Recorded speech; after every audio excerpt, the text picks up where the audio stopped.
Bonjour à tous, Boker Tov les Koulam, infiniment heureux de vous retrouver pour partager avec vous le Chitat du jour. Aujourd'hui, nous sommes le Yom Hamishi, jeudi de la Parashat Tzav, le 8 Chet Nissan, 5786. Et nous pensons très fort à nos frères en Eretz Israël, et cette étude serait une source de mérite pour les enfants, les parents, les grands-parents, les arrière-grands-parents qui vivent ces moments difficiles, mais en même temps miraculeux. Disons merci à Akadosh Baruch Hu pour tous ces miracles et demandons Mashiach Tzidkenu. Bekarov Mamash. Mamash? Mamash.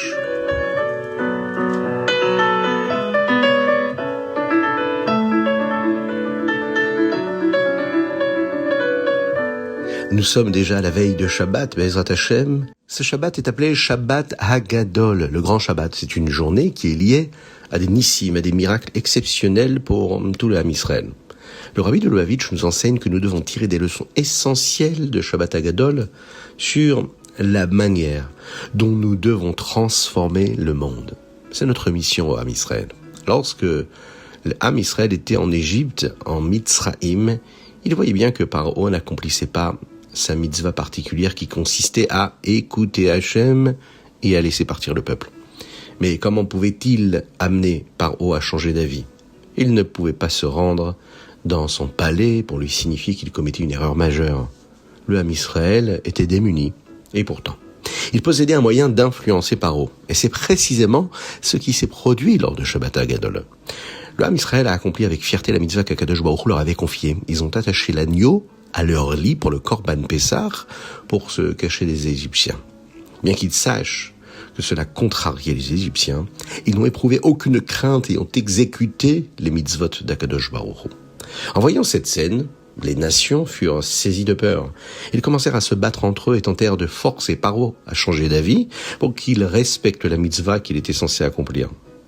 Cet enseignement fondamental pour nous aujourd'hui, il est là, pour chacun d'entre nous.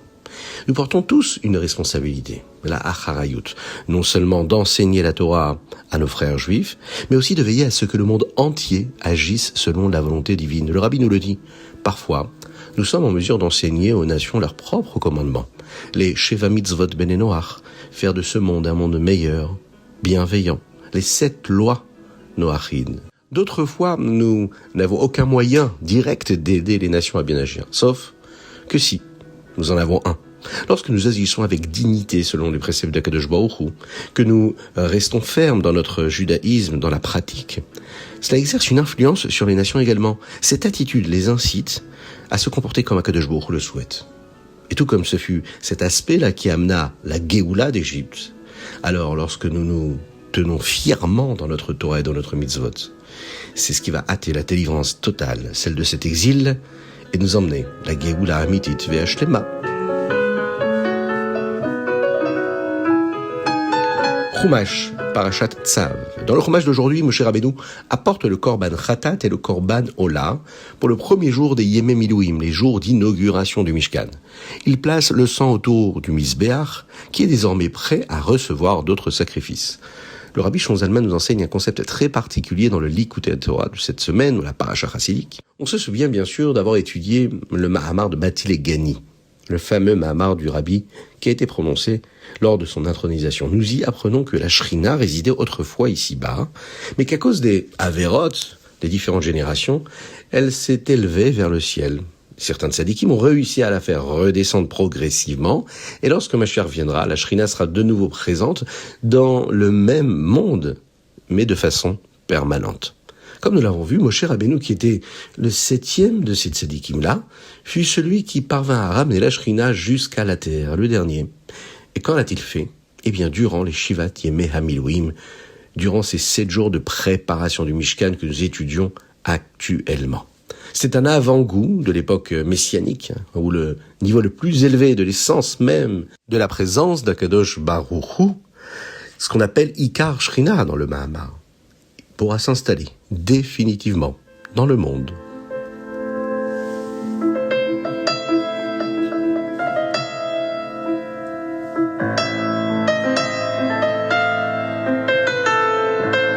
Teilim Yom Chet. Aujourd'hui, nous lisons du 44 au 48, c'est-à-dire du même Dalet au Teilim, même Chet. 2 des chapitres d'aujourd'hui évoquent la guerre de Gog ou Magog, cette guerre qui précédera la venue de Mashiach. Par la suite, chacun jettera ses armes et la guerre disparaîtra. Durant une guerre, les soldats ont des obligations spécifiques. Et lors d'un Farbrengen du Yud Aleph Nissan, que nous allons vivre Bezrat Hashem dans quelques jours, le Rabbi a abordé l'un de ses commandements et la leçon qu'il nous donne en matière d'Ahavat Israël est puissante. À la guerre, les soldats ont la mitzvah. Al Yerach Levafrem, l'interdiction d'avoir peur. Ne pas avoir peur de combattre, être confiant. Oui, mais comment est-ce qu'on peut exiger cela ? Parfois, les Chayalim sont jeunes, ils partent se battre, et l'ennemi est parfois terrifiant. La guerre est terrifiante. Ils voient des blessés, ils mesurent le danger. C'est naturel d'être effrayé. Le Rambam explique que la mitzvah réside dans la pensée, dans la machashava. Les soldats ne doivent pas méditer sur les éléments effrayants. Ils doivent plutôt se concentrer sur leur mission. C'est ainsi qu'ils peuvent accomplir leur devoir sans être paralysés par l'inquiétude. Le Rabbi nous dit qu'il en va de même pour la Ahavat Israël. La mitzvah est d'aimer un autre juif. Mais comment peut-on exiger un sentiment ? Je ne l'aime pas, je ne l'apprécie pas, chas v'shalom. Il est normal de ne pas apprécier tout le monde, spontanément. Et pourtant, la mitzvah consiste à orienter nos pensées vers des notions qui nous pousseront à aimer l'autre. Réfléchir à ses vertus, ce qu'on appelle des ma'alot, à la splendeur de sa neshama, et au fait qu'Akadosh Baruch Hu l'aime comme son enfant unique. Ce qui nous sépare, ce n'est juste nos corps. Nos âmes, elles sont frères, comme le Tanya l'explique dans le chapitre 32. Finalement, nous parviendrons à accomplir un mitzvah de ressentir réellement cet amour-là. Alors, aujourd'hui, il y a des chayalim du Ham Israël qui se battent physiquement, qui y vont au combat. Ils y vont sans peur, avec la confiance, avec le bitachon, avec la émouna, avec la foi. Nous aussi, chacun d'entre nous, si nous ne sommes pas sur le front et que nous ne combattons pas l'ennemi physiquement, nous devons combattre cet ennemi qui est en nous et faire comme eux, travailler avec la pensée et ne pas se concentrer sur ce qui est effrayant chez nos semblables, mais se concentrer sur cette pensée-là qui est le devoir d'aimer un frère juif.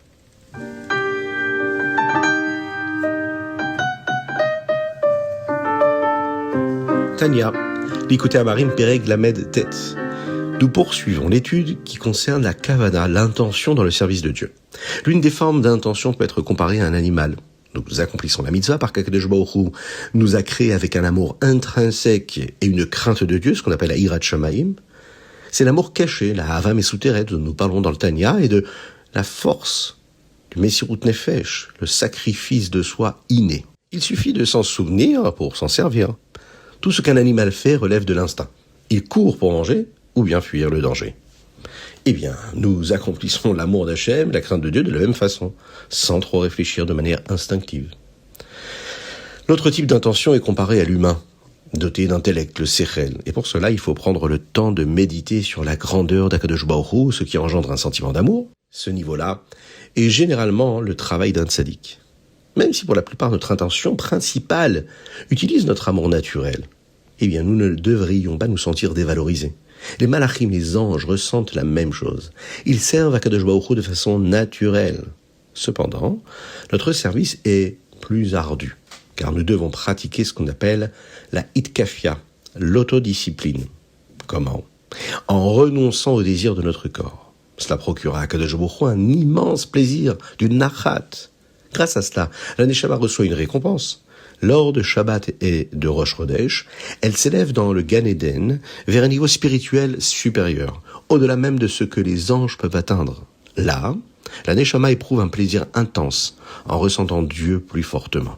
La Neshama ne fait que visiter ces hauteurs-là, mais nos mitzvot, elles, deviennent partie intégrante de ces mondes spirituels, de ce monde supérieur. La Neshama, l'âme, à ce moment-là, peut alors ressentir la Gdusha véritable qui va émaner des actions de toutes ces mitzvot qu'elle aura accomplies ici-bas sur terre.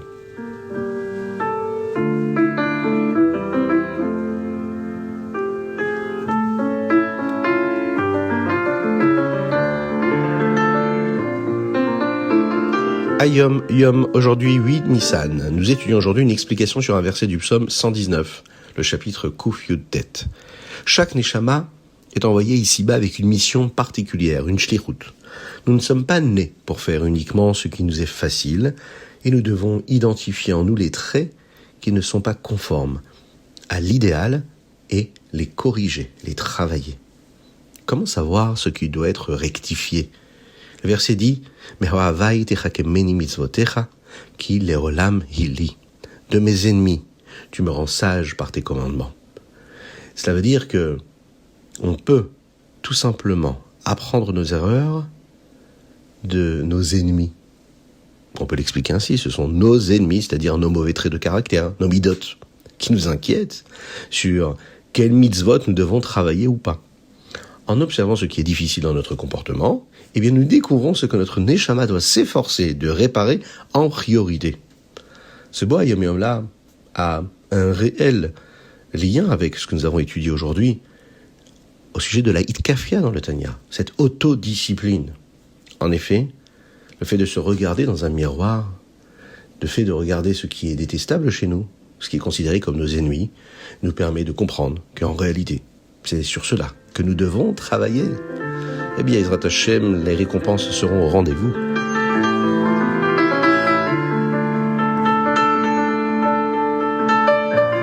Rambam Ilchot Shvitat Yom Tov. Le Rambam d'aujourd'hui traite des chapitres 4, 5 et 6. Hier, nous avons appris qu'il est permis d'allumer un feu le jour de Yom Tov. Aujourd'hui, le Rambam précise qu'on ne peut pas créer une nouvelle flamme, par exemple avec des allumettes ou un briquet, mais qu'on peut allumer une flamme à partir d'une autre flamme qui est déjà existante. Nous apprenons aussi l'importance de la joie durant la fête. Qu'est-ce qui rend heureux? Le Rambam indique que pour les enfants, ce sont des friandises, ou bien des noix, surtout à l'époque. Pour les femmes, ce sont des nouveaux habits, des bijoux. Pour les hommes, la joie passe par la consommation de viande et de vin, un bon repas. Toutefois, nous devons veiller à ce que notre joie soit une simchat mitzvah, qui est liée à une mitzvah. Pas la joie pour la joie, mais la joie parce que c'est une mitzvah. Et non juste une satisfaction physique, un plaisir. En partageant nos repas, nos boissons avec les personnes démunies ou qui sont seules, eh bien là, notre célébration devient une véritable mitzvah.